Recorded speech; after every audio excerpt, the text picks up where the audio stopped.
வணக்கம்.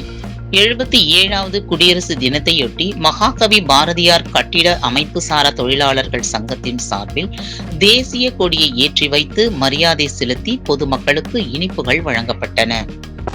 திருவள்ளூர் அடுத்த சிறுவானூர் கண்டிகை பகுதியில் அமைந்துள்ள மகாகவி பாரதியார் கட்டிடம் மற்றும் அமைப்புசாரா தொழிலாளர் சங்க அலுவலகத்தில் 77வது குடியரசு தினத்தையொட்டி மாநில தலைவி தனலட்சுமி தலைமையில் சங்க உறுப்பினர்கள் முன்னணியில் தேசிய கொடி ஏற்றப்பட்டு மரியாதை செலுத்தப்பட்டது. பின்னர் பொதுமக்களுக்கு தேசிய கொடி வழங்கியும் இனிப்புகள் வழங்கப்பட்டது.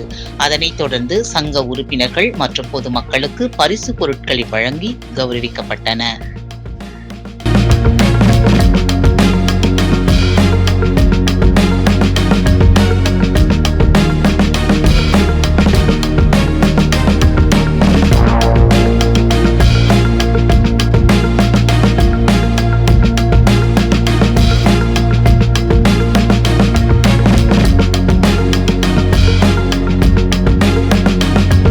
உள்ளதை உள்ளபடி உடனுக்குடன் செய்திகளை தெரிந்து கொள்ள உண்மை குரல் யூடியூப் சேனலை மறக்காமல் சப்ஸ்கிரைப் பண்ணுங்கள்.